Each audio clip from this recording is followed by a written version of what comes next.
Well, howdy, y'all. It's your old partner, Mr. Scratch. What are you doing out here in the middle of nowhere? Never would have seen you if it weren't for the buzzards circling you. Come and take a seat on my horse. I call her Glue Stick. You can ride for a bit while I spin you a yarn to pass the time. This little tale takes place in the Wild West. Two brothers known as Marsh and Eli Diggum had just failed another train heist. They weren't the best bandits around, but they were desperate. They would do just about anything to change their luck, even though their luck was about to run out.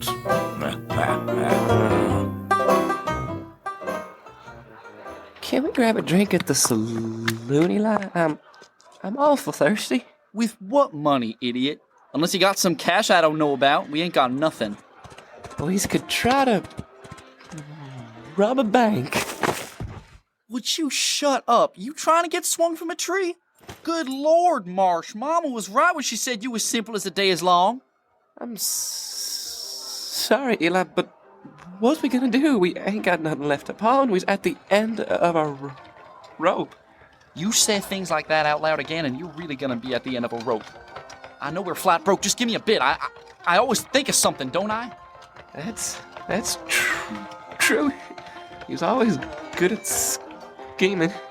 Just wait. Something will come our way. I can feel it. Oh, hey, watch it, old-timer. An old prospector man with a wild gray beard and even wilder wide eyes bumped into the eldest Diggum brother as he attempted to carry his heavy load. Sorry about that there, fellers. Sorry about that. Pay me no mind. A feral-looking man scampered away, still struggling with a large haul strapped to his back. It was then Eli took notice of this. He sure does have a lot of stuff. So what? Just a stupid old man. Exactly. Old men are easy pickings. You might just have something of value in all that junk he's carrying. Boy, you always think good, Eli. Come on. Let's follow him.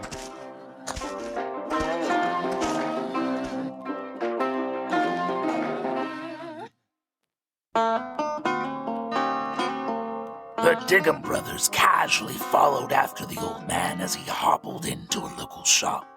They both entered carefully, pretending to browse as the prospector did his business with the shopkeeper. Whoo-wee! Is it that time of the month already, Patchy? I'm starting to set my watch by you. I can't afford to waste no time. Ain't got no time. No time left for me. Oh, sometimes I feel that way myself. Well, what can I get for you? The usual supplies? Oh, yes, sir. I need a few replacements for these as well. I got these in the back. Should be no problem to replace. Is that all? Well, also, I'll be needing I'll be needing another mule. What? Another mule? That's the third one in the past 3 months, Patchy. What's going on up in them mountains? Oh, it's wild up there, you know. Coyotes and bobcats, yeah, they keep getting to 'em. Barely been able to keep myself alive some nights. I don't know how you do it. You and Vernon being up there all that time. How is your brother? Ain't seen him since the first month you came down for supplies. Patchy's face went slightly pale at the question. Vernon's one with nature up there. Well, he's always been the secluded type. That's right. Glad he's fine then. I won't keep you any longer. Let me just grab the rest of your things and I'll grab a mule. This is the last one I got, though. Oh, that's fine. Yeah. This will hopefully be the last one I need. You want me to put it on your tab? No. I think I can manage to pay it up front. Patchy reached into his bag and pulled out a wrapped item. His dirty fingers quickly unraveled the rags to reveal a lump of gold. The shopkeeper's eyes lit up at the sight of it, as did the Diggum boys, who watched in awe behind a shelf of canned beans. Patchy! Is that from up there? Now where else would I get it? it's enough to pay for everything. Well, sure. I mean, it's enough to buy whatever else you want. Don't need nothing else, thank you. Just get me my things and the mule, and I'll be off there. Yes, sir. Right this way. The shopkeeper scooped up the gold rock and ran to grab what Patchy needed. Patchy gathered his things and hobbled after him. Eli, did you see that big old hunk of gold he gave him? That thing was as big as a chicken. I saw it all right. He's practically just giving them things away. Which means he probably's got a lot more where that came from. We've got to get him. Hold your horses, would ya? We get him now and we don't know where his camp is set up at.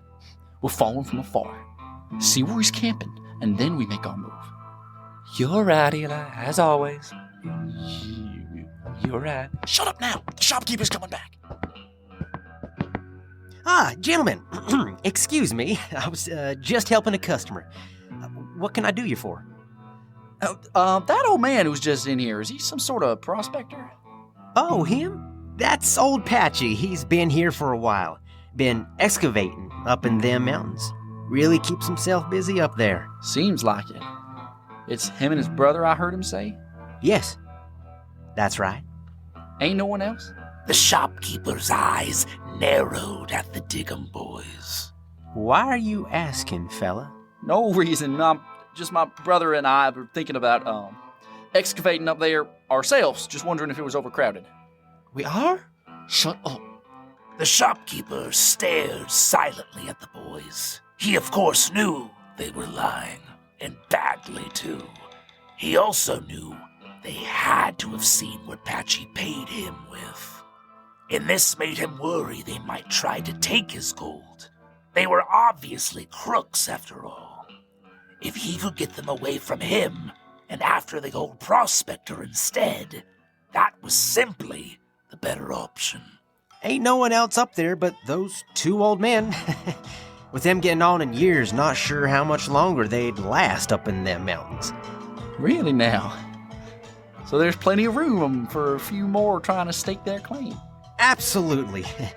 But you might want to see where old Patchy goes, just to make sure you don't stake claim anywhere near his. Now that is a good idea. Much obliged to you. Let's go, Marsh. Eli, is we gonna really prospect up there? Would you hush?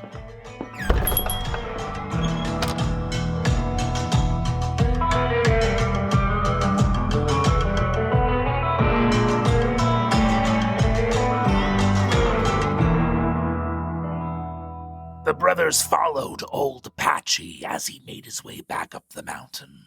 They managed to find a decent spot on a ledge nearby where they could overlook Patchy's camp and wait for the perfect moment to strike. Now this is what I'm talking about, Marsh. Some old man digs up the gold, and then we take it off his hands. Can't get more simple than this. Nothing's more simple than this, that's for sure. Eli, have you seen the other one who's supposed to be down there, too? The other one? Patchy's got a brother, don't he? That's what they were saying at the shop. Oh, yeah, don't worry about them none. Between the two of us, we can take them both on. They're old. They ain't got no fight left in them. But I ain't seen him none. It's just been Patchy down there digging. Don't worry. He's probably sleeping. Could have been taking turns when they're excavating. Yeah, I guess. That could be it. We ain't gonna hurt him or worse. Right, Eli? Marsh looked over to Eli for an answer to his grim question. But Eli continued to peer down from their perch, his gaze fixated on the prospector below. I don't see why we would. Unless they give us trouble. But you also got to think about the other possibilities. Like what? Well, let's say we do get the drop on them, take the gold and leave them be. But how long would that last? What if they sick the law on after us? We wouldn't be able to enjoy our newfound fortune, would we? Not with us constantly looking over our shoulders all the time. I reckon we couldn't.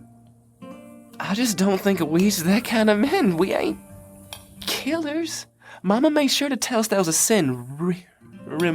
Remember? Yeah, and Mama said the same thing about stealing. It's all sin.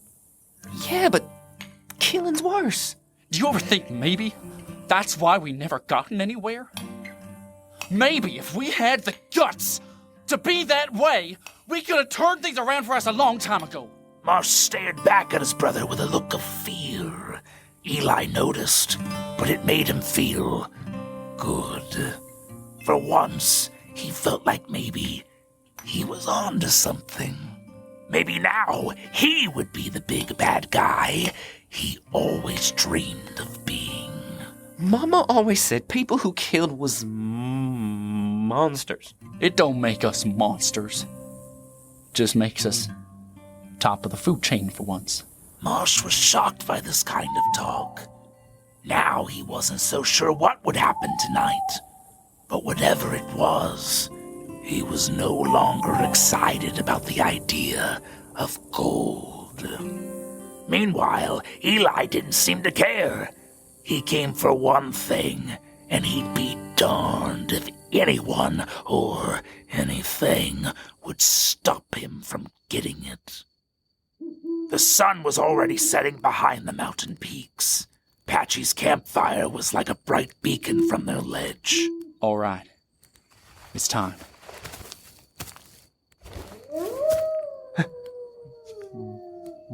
What was that? That ain't nothing. You heard Patchy tell the shopkeep there's coyotes up here. Now come on. Marsh quickly stumbled to his feet. Both brothers crept their way down to Patchy's camp.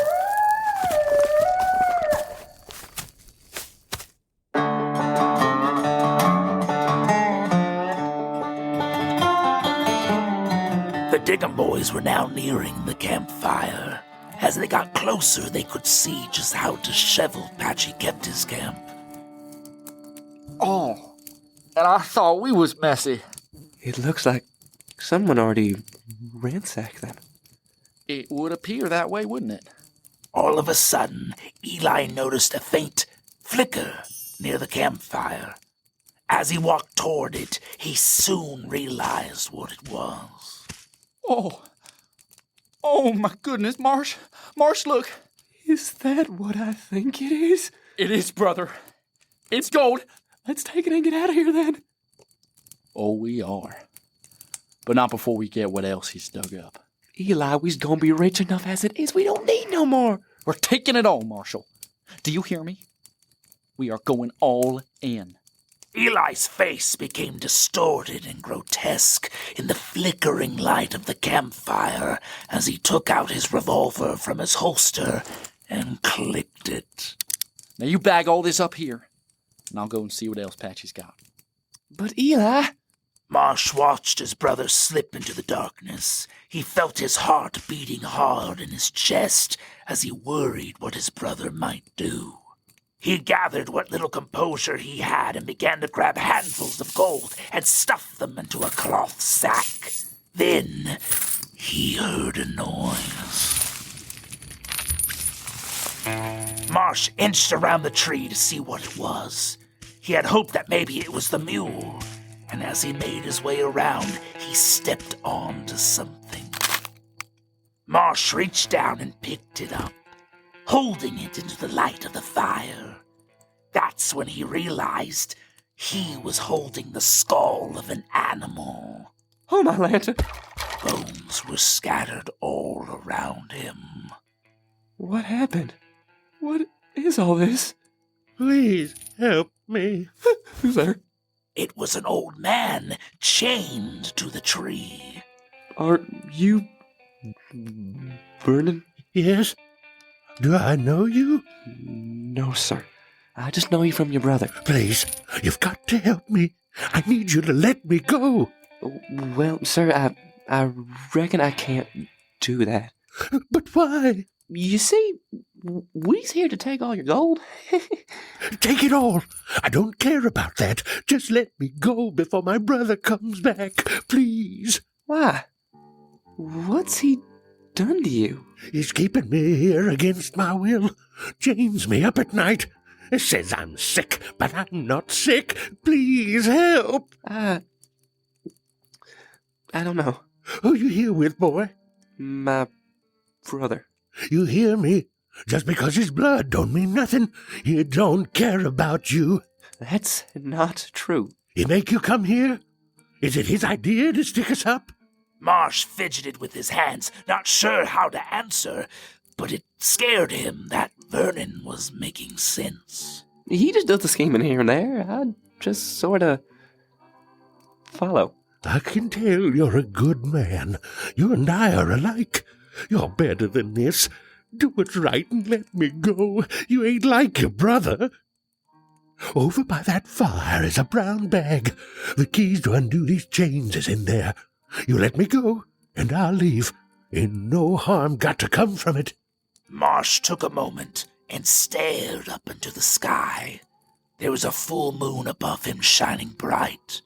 He took a deep breath and walked over to the fire. He found the brown bag and reached inside, immediately finding the keys. He tiptoed back to Vernon and crouched down to undo the lock. Thank you so much. What's your name, boy? Name's Marsh, sir. There. Locks off. You're free. You're a good man, Marsh. I could tell the minute I saw you. Vernon rose from the trunk of the tree, free of his chains. He stepped out from the shadows and into a beam of moonlight. That's when Marsh noticed something. Vernon was hairy, very hairy, and his eyes glowed a faint yellow sheen. I bet you taste good, too. What? What's wrong with your eyes? If I was you, I'd start running. Marsh watched in horror as Vernon's shape began to grow and change before his very eyes.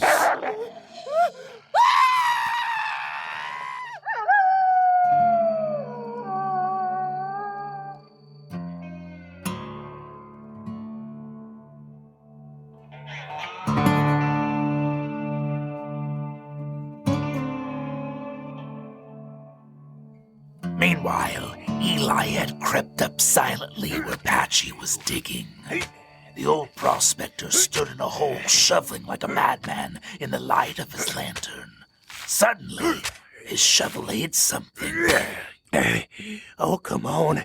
Please be it. We ain't got much time left.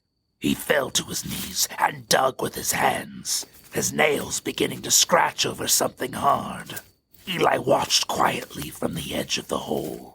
His heart also began to pound with anticipation as he watched the old man pull the rock from the ground and rub away the dirt. Oh, please, Lord, don't let it be gold. As the moonlight poured into the hole, the rock in Patchy's hand began to glimmer. It was a cool, pale gleam. It was Silver! It's silver! Praise the Lord in heaven, I found it! Patchy cackled with glee as he held up the chunk of silver like a newborn babe. But his celebration quickly died. He saw a shadow cast over him by the moonlight, and it wasn't his shadow. What do you want? Whatever you got in your hands. You don't want this, boy. Now look, back of the campfire is a pile of gold. It's yours. Just let me have this. Oh, I'm taking the gold. And I'll be taking that. Seems to be worth something the way you're hooping and hollering over it. Boy, do you know what kind of mess you've gotten yourself into? You shouldn't have come here. Oh, really? Is that a threat? No, son. That's a warning. Marsh? Whoever that is, they ain't gonna make it. That's my brother. What have you done? He's probably met my brother. We don't have much time. You tell your brother to leave him be. You call out to him and you tell him right now. There ain't nothing I say gonna stop him now. The moon's out. What the heck does that have to do with anything? You tell him to stop. Now, the only way I'm gonna get him to stop is with this here hunk of silver. This is the only chance we have at surviving tonight. Who's there? Yeah, we got to get out of here. He done turned right before my very eyes. Where's the gold? Did you get it? What? You get the gold or not, Marsh? Forget the gold. I nearly died, Eli. There's a monster out there. Oh, please, I got a gun right here. Oh, that ain't gonna do nothing. Don't you think we've tried that? Only silver can kill him, but I ain't got time to milk this down into bullets. He's stalking us there, boys. I gotta act fast. You expect me to believe that your brother is some sort of monster? He ain't human, that's for sure. All men are monsters, really. He's just worse off than most. Patchy crouched down to a satchel and pulled out a small pick. He chiseled away at the lump of silver, giving it a sharp enough point on one end. He held it up into the light of the moon. Oh, that should do it. Do what? Now listen to me. Over about 10 feet yonder is a ledge that drops off. I gotta lure him that way. Make noise and start running in that direction. Dude, this is a trick, old-timer, I swear. It ain't no trick, Eli. Just do as he says.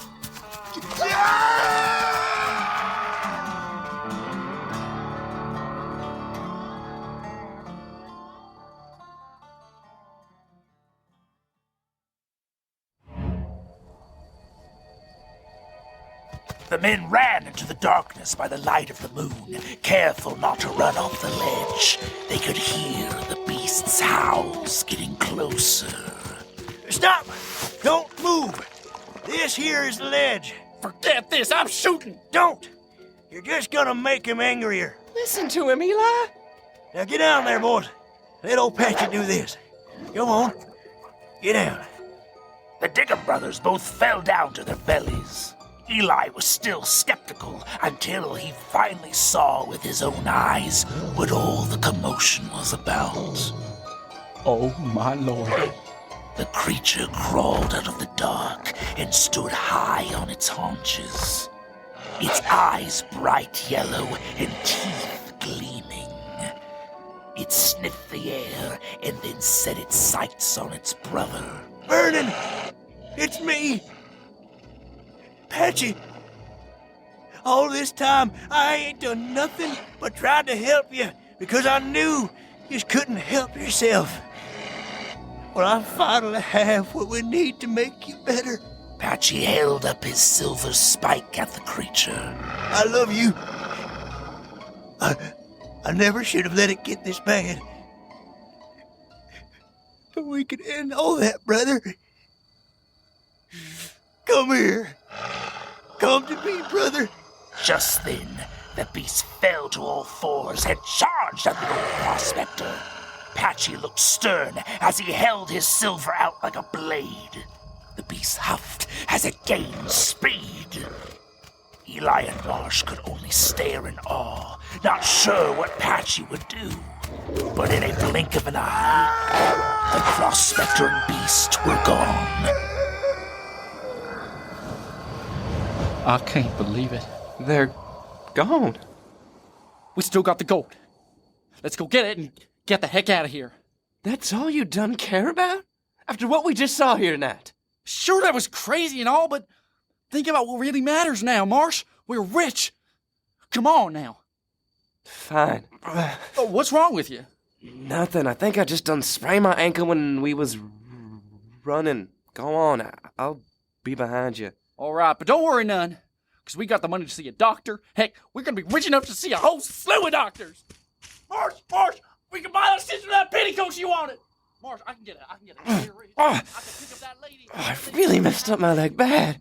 Marsh kneeled down and rolled up his pant leg, exposing a large, vicious bite mark. He stared at his wound and was overcome with a strange feeling. It was euphoric in a sense. Marsh stared up at the silver moon with shining yellow eyes.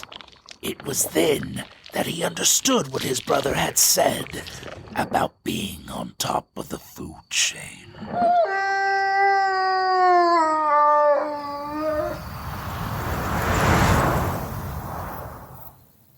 Now, wasn't that a fun story? I love tales of brotherly love. Always makes me teary-eyed. Well, this is your stop. I had your hole already dug for you. Now just sit back and I'll get you buried. And let's hope no one else digs you up later.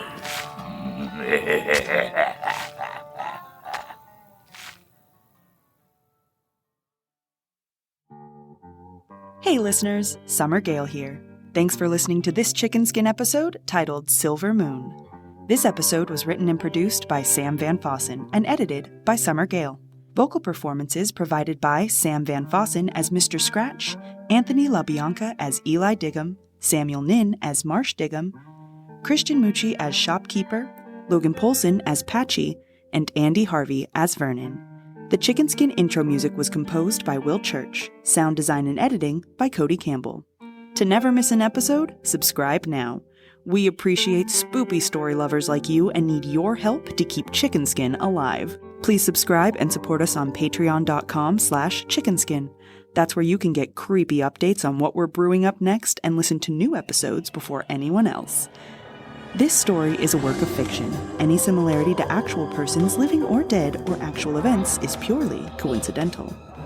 Okay, time for bed. Good night, sleep tight, and whatever you do,